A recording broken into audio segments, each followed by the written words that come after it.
In 1755, a drink was produced that would take the British palate by storm. Centuries later, that very same drink is proving popular around the world. I've travelled to North Portugal, famous for its heritage and its beautiful countryside, and of course, there's very special connections to port wine.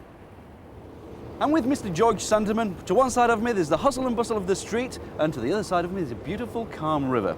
But whereabouts are we, George? Well, we're sitting in Vila Nova de Gaia on the riverbank, facing the town of Oporto, and this is where all of the port cellars are.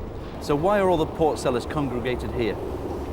Well, originally, there's a historical reason. That was that the Bishop of Oporto took taxes on all of the wines that were being aged in Oporto. So the merchants bought premises over here and, of course, avoided having to pay those taxes. But there's also a qualitative reason. This is a better microclimate. I mean, we have very high humidity here, which is good for aging the wines, and it's much cooler.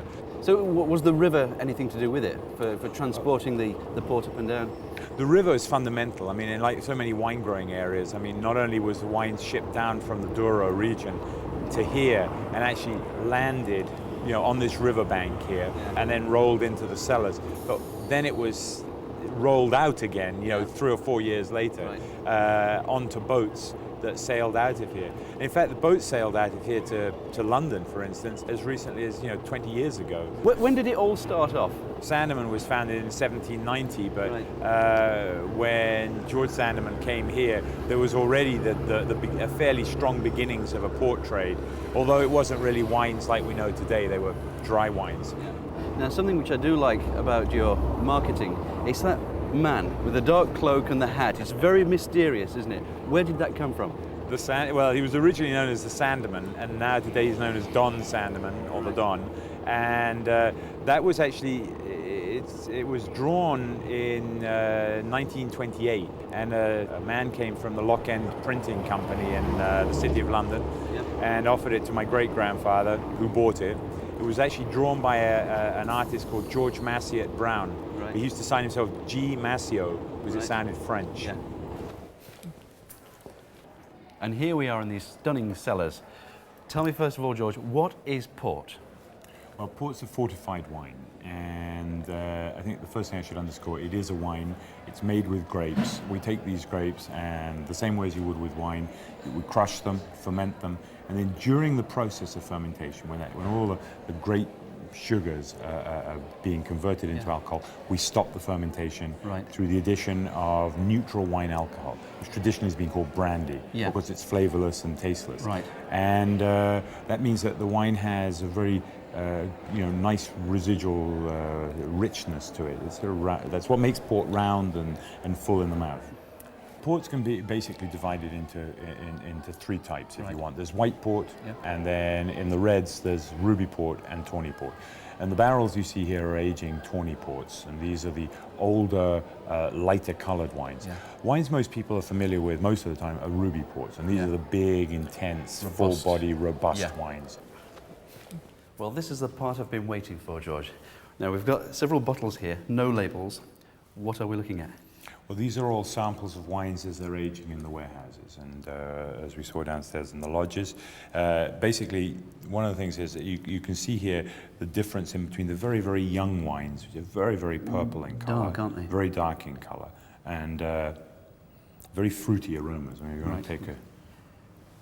What is it I should be looking for in this particular? A lot of color, a lot of power, a lot of fruit in the mouth. Enormous, big cherries, big plummy characteristics. Now, this hasn't been blended at all, has it? This is not blended. This is a wine from 1999, so it's completely one wine. I mean, here you have a 20-year-old. You can see this is what we call tawny.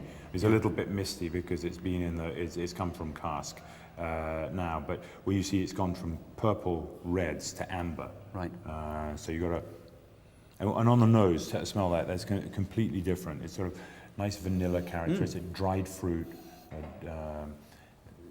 dried apricot aromas it has. It's rather nice. And in the mouth also, a little bit vanilla, more, a little bit of oak there, touch of oak. Yeah, it's nutty. It's sharper, isn't it? Yeah. A lot sharper. And very sophisticated, if you want. Now, what we do is we take these wines here, and then to get the blends that we need to create the consistency, we make these wines over here. If you took a wine, for instance, like that very young wine that we took, you probably have something like a 1997 vintage port. That was a pretty good year, wasn't it? 97. 97 was, yeah. And here you can see it's reminiscent of the youth that the 99 has, but of course much more sophisticated. Less on the nose, isn't it? Yeah, A lot less. much more balanced. Totally different. Totally different, yeah. And much more balanced, much more sophisticated. And then you see these wines, I mean, like late bottle vintage, 1994, and the 97 vintage, big wines, very ruby. You know, and when we talk about rubies, it's the color is the ruby. Very dark and dense. Yeah. And if you then look at something like this is a 20-year-old Tawny after it's been bottled. You can see it's Totally different color again, isn't it? Yeah, you have amber, but sort of rather yellow in color. A nice sort of gold color. And take a little a sniff at that.